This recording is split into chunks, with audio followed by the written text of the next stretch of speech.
Hello everyone, my name is Aaron Woodman and I want to welcome you to my YouTube channel. In this video, we will conclude this video set series by providing a recap on the history of US citizenship and belonging.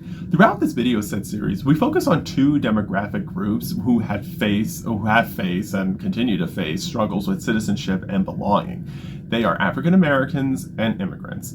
We explain how both of them face political, social, and economic challenges in this country. They face negative and demeaning narratives that alter people's perceptions about their value as human beings. Many bad actors would use those narratives as a justification to exclude them from American society and make them feel unwelcome. Let's go over the main highlights of what we discussed throughout this video set series. Let's start with the first part of talking about African Americans. When the Constitution was originally developed, it was vague about citizenship, leaving it largely defined by the beliefs of the framers, who limited political participation to white male property owners. Early naturalization laws reflected this mindset by granting citizenship only to free white persons of good character. In the Supreme Court case, Dred Scott v. Stanford, it ruled that Black people, enslaved or free, could not be U.S. citizens and had, quote, no rights which the white man was bound to respect, unquote. This decision reinforced slavery, intensified tensions between the North and the South, and denied Black Americans legal standing since they were viewed as less than human. Rather than preventing a conflict, the ruling helped lead to the Civil War. This all goes back to not having an explicit constitutional provision on citizenship and leaving it up to what the framers believed in. After the Civil War, the Reconstruction era marked the first major effort to integrate formerly enslaved Black people into American society. Congress passed the 13th, 14th, and 15th Amendments, where they respectfully abolished slavery, established birthright citizenship, and guaranteed equal protection under the law, and prohibited racial discrimination in voting. Radical Republicans played a central role in getting these amendments passed by using federal power and military enforcement to rebuild Southern governments and secure constitutional protections for Black Americans. As a result, Black political participation surged, with hundreds of thousands registering to vote and thousands elected to public office. Despite these gains, white supremacist resistance quickly emerged. Southern states enacted Black codes, later ended by the 14th Amendment, used terror and fraud through groups like the Ku Klux Klan, and later adopted seemingly race-neutral laws, such as poll taxes and literacy tests, to suppress Black people from voting. The Supreme Court's decision in Gillis v. Harris acknowledged that Alabama's voting system was designed to exclude Black voters but refused to intervene, effectively allowing voter suppression to continue. This ushered in decades of Jim Crow, during which Black citizenship existed largely in name only, meaning Black people did not fully get the benefits of citizenship. It wasn't until the 1960s civil rights movement where many of these Jim Crow laws against voting rights got overturned with the passage of the Voting Rights Act of 1965. This law dramatically expanded Black voter registration and political representation rates. At the same time, though, we are still facing issues with who should get to vote and how accessible voting should be for people, since voting gives citizens power to shape how their government looks like. This goes to show that progress to make society more inclusive has always faced backlash, because it means giving power to specific groups of people who bad actors think are inferior. That is the first part. Let's proceed to the second part by talking about immigrants. The United States experienced a rise in immigrants during the California Gold Rush in 1848, which attracted people from around the world, including tens of thousands of Chinese immigrants seeking economic opportunity. Initially accepted, Chinese miners soon faced hostility from white miners who resented their willingness to work harder for less pay. California responded by imposing special taxes and restrictive laws targeting Chinese miners, pushing many into urban jobs like laundry work. Their growing visibility made them convenient scapegoats for politicians who use racism to gain support, creating lasting stereotypes about immigrants doing inexpensive labor and living in poor conditions. At the same time, naturalization laws were loosely enforced, leading to widespread fraud, especially in New York, where political machines like Boss Tweed used fake citizenship papers to secure immigrant votes. In response, Congress debated creating national standards for citizenship and whether to remove race from naturalization immigration laws. While some lawmakers supported full equality, strong opposition, especially from politicians in Western states, led to a compromise that still preserved racial limits on citizenship. Anti-Chinese sentiment intensified, which resulted in the Page Act of 1875, the first federal law to restrict immigration based on perceived undesirability, targeting Chinese laborers and women. This was followed by the Chinese Exclusion Act of 1882, which banned Chinese immigration entirely and prohibited Chinese immigrants from becoming U.S. citizens for nearly a century. Courts reinforced this racial definition of citizenship, as seen in the In Re Yup case, which ruled that Chinese immigrants were not white under naturalization laws. The narrative then shifted to Japanese immigration, which began after Japan's Meiji Restoration modernized the country and opened it to global labor agreements in 1868.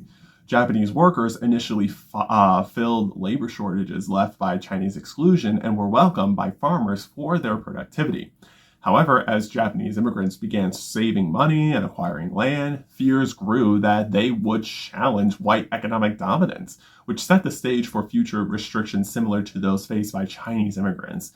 Bad actors labeled immigrants as either, quote, undesirable or undesirable, unquote, based on race, origin, and perceived political threats. Northern and Western European immigrants were considered desirable, while Asians and Southern and Eastern Europeans were seen as dangerous to the American way of life.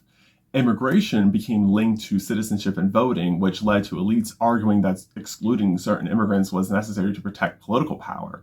To justify these beliefs, politicians and elites turned to social Darwinism and eugenics, which are distorted theories that falsely claim that some races are naturally superior.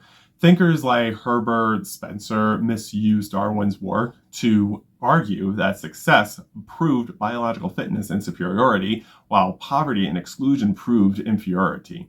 Eugenics leaders pushed for immigration restrictions to preserve racial purity.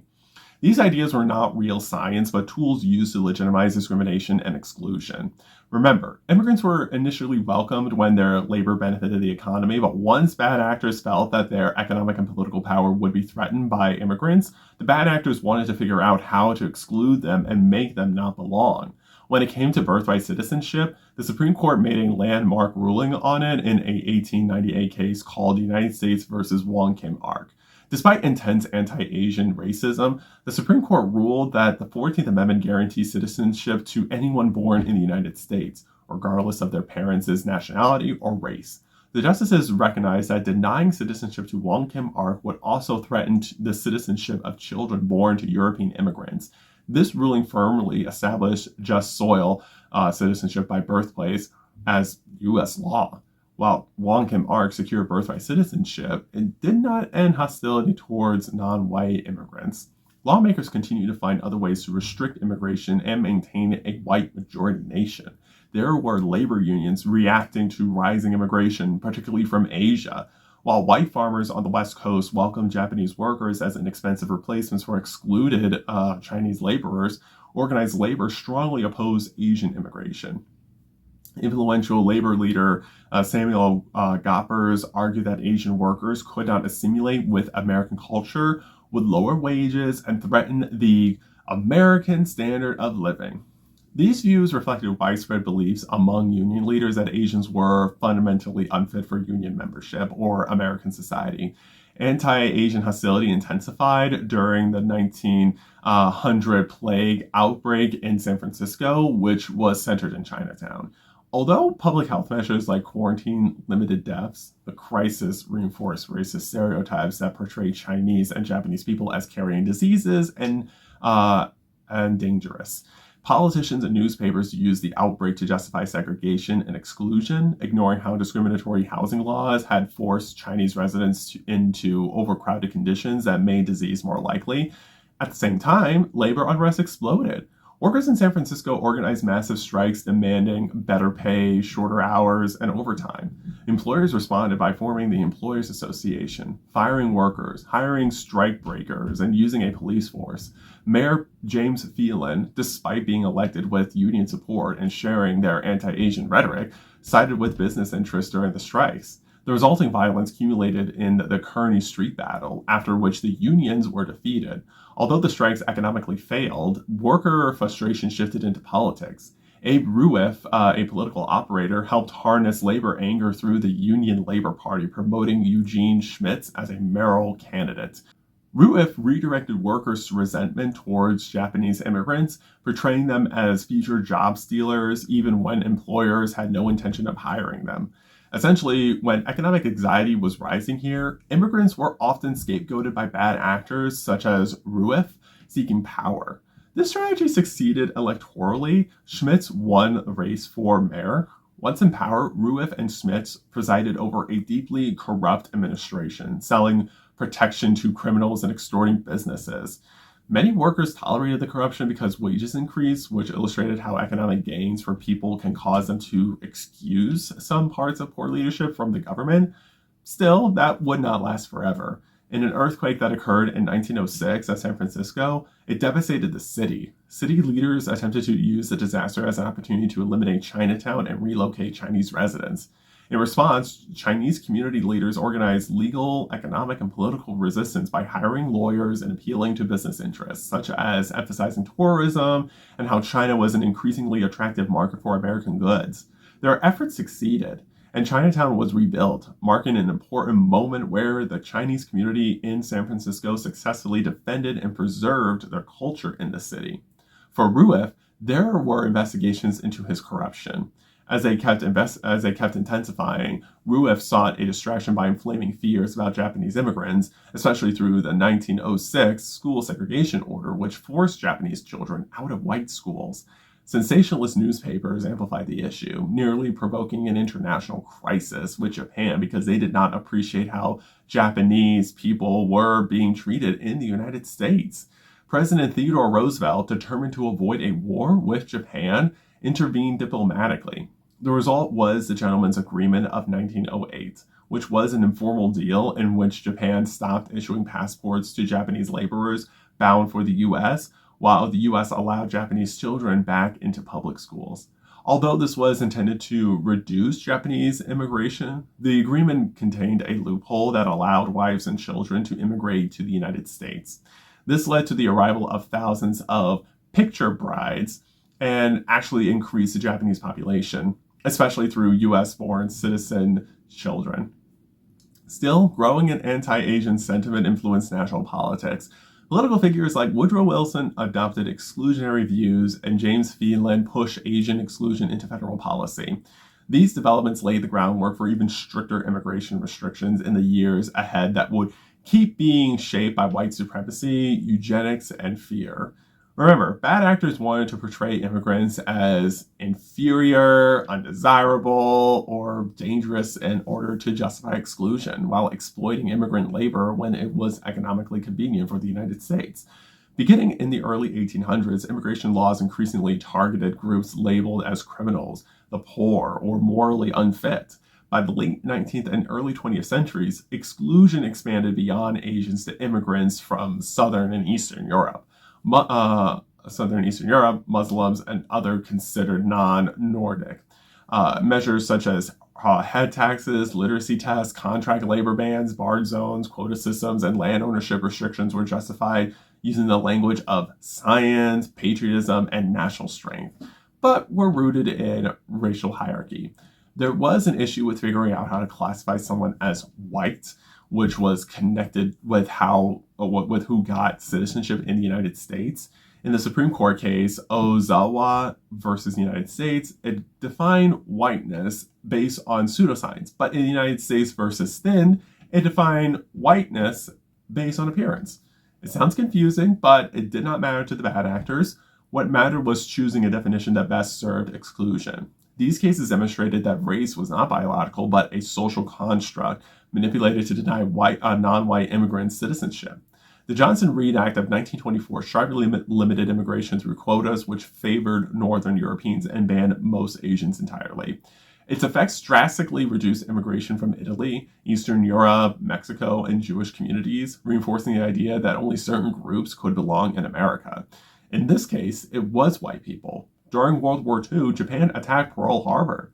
After that, it intensified racial exclusion against Japanese Americans, where over 110,000 of Japanese Americans were brought to internment camps. Despite a lack of evidence of disloyalty, fear and racism drove the internment action. It did not help that the Supreme Court ruled in Korematsu versus the United States that Japanese Americans can be put into internment during a massive crisis, such as war with a country whose ethnic background, in this case, is Japanese. This Supreme Court legitimized mass violations of civil rights during wartime, especially towards Japanese people in the United States. After World War II ended, post-war reform slowly dismantled some exclusionary law. The Chinese Exclusion Act was repealed, which allowed Chinese people to immigrate and naturalize into the United States. The Hart-Celler Act of 1965 provided a comprehensive change to the immigration system where the process was made fairer to immigrants from all nations outside Northern Europe, and prioritized immigrants joining family members in the United States and those with certain skills. Still, there were still other strict immigration measures, such as the green card program, where anyone outside the United States who wanted to become a permanent resident entered a lottery and only 55,000 applicants would be chosen to get a green card. On the other hand, there is a Deferred Action for Childhood Arrivals program, DACA, that allows those who had entered the United States illegally as children and were now between 15 and 30 years old to avoid deportation for 2 years, which again are renewable, and get a work permit for that time. While progress has been made on immigration policy remains unstable and politically driven. Old exclusionary ideas continue to resurface in new forms, particularly against Latin Americans and undocumented immigrants. That is the second part. You now know the history of U.S. citizenship and belonging. So, what does all of this mean for us today when it comes to citizenship and belonging? It shows that we still have more work we need to do to become more inclusive and ensure we are upholding the values of citizenship for everyone in this country. We know that this country was founded to operate in a very exclusive way where only white men who own property can politically participate in society. Whenever someone challenged that power, there was resistance. The resistance would be dehumanizing specific groups of people, limiting their civil rights, and outright projecting physical violence against them. Bad actors in power could not limit belonging on their own. They needed to spread negative narratives about African Americans and immigrants to convince the public that they were inferior and did not represent the country's identity of a white majority nation.